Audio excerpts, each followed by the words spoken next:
How's it hanging, everybody? My name is Steve. This is Horns Held High, and today I am reviewing Victim of the New Disease from metalcore band All That Remains. Now, this album was released on November 9th, 2018, off of Razor and Tie / Fearless Records.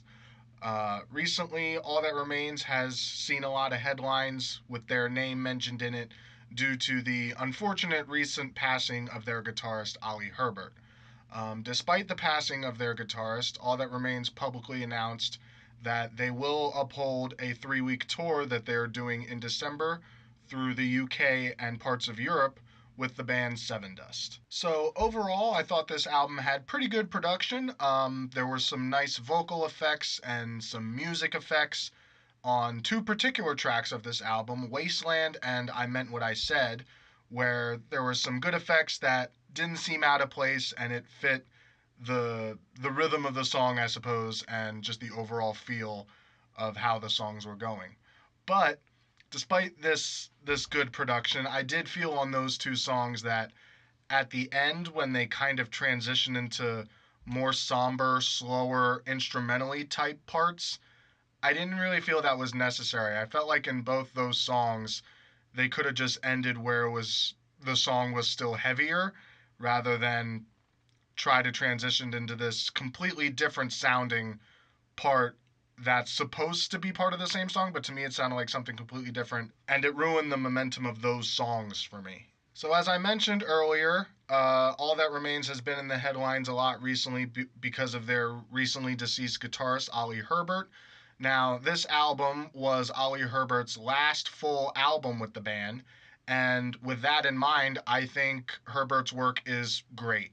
Throughout this entire album, I think his work is on par with anything else that All That Remains has put out.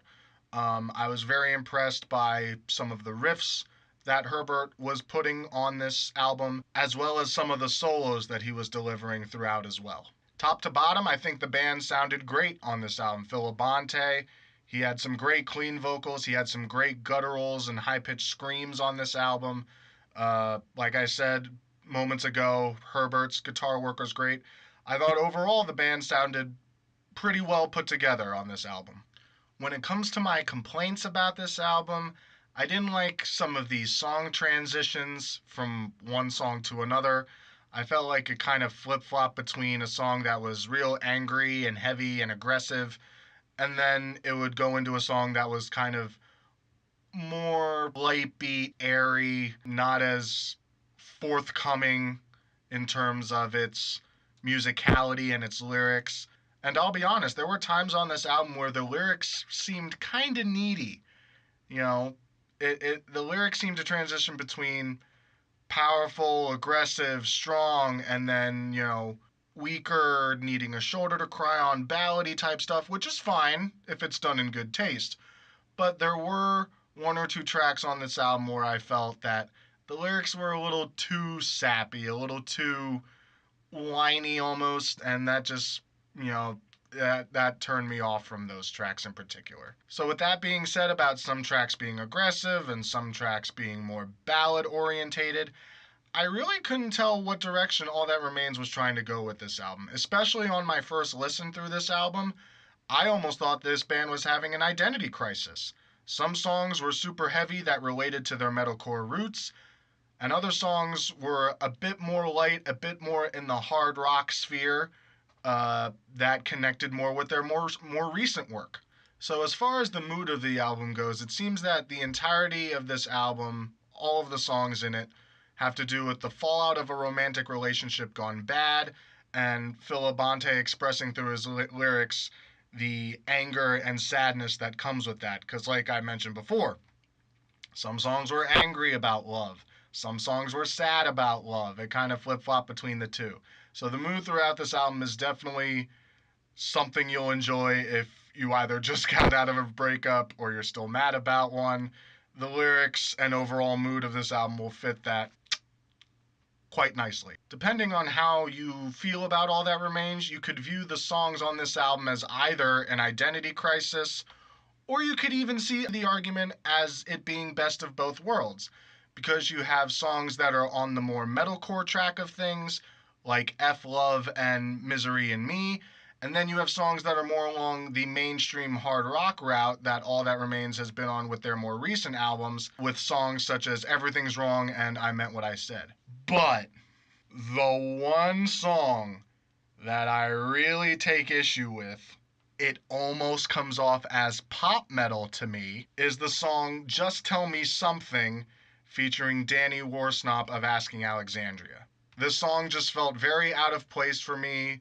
The melody of the song almost felt too airy, too light, even more than some of the other songs on this album as far as an All That Remains album goes. When I first heard this song, I literally did a double take at my computer because I seriously thought in my head, this is really on an All That Remains album. They really felt confident in putting this on a record and that people would enjoy it. So I really have a gripe with that song being on this record, but otherwise, depending on how you view it, the mix of songs on this album could be seen as either an identity crisis or the best of both worlds.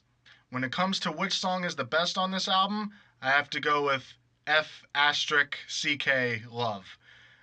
The reason for that, it is easily the hardest hitting album on this song. Now, granted, I'm a sucker for an album opener. I'll totally be honest with that. I am an absolute sucker for the song that opens up an album, but it just hits you so freaking hard. And the scream at the end of that song that Phil Labonte puts out, whew, whew, that gave me chills. Ooh, that scream that he puts out at the end. That sustained scream he puts out at the end. The song is worth listening to just for that payoff alone. Now, you might be able to guess what my least enjoyable song is from this album. Spoiler alert, it's Just Tell Me Something. And the reason for that is because it comes off as pop metal. It's not a good ballad for All That Remains. They do have some good ballads, absolutely. But this one is not one of them. The melody and chorus just doesn't fit well with the rest of the album. It almost seems out of place. It doesn't even feel like an All That Remains song, to be honest. At the end of the day, when all is said and done, Victim of the New Disease by All That Remains gets 6 out of 10 horns from me. It's definitely not their best work, but it's not bad. It's not bad. You get some hard rock stuff, you get some metalcore stuff. It's not a bad bag. So again, 6 out of 10 horns for Victim of the New Disease by All That Remains. What did you think about the album? Did you love it? Did you hate it? Let me know in the comments. As always, like, comment, share, and subscribe. And remember to always keep your horns held high. And I'll see you in the next one.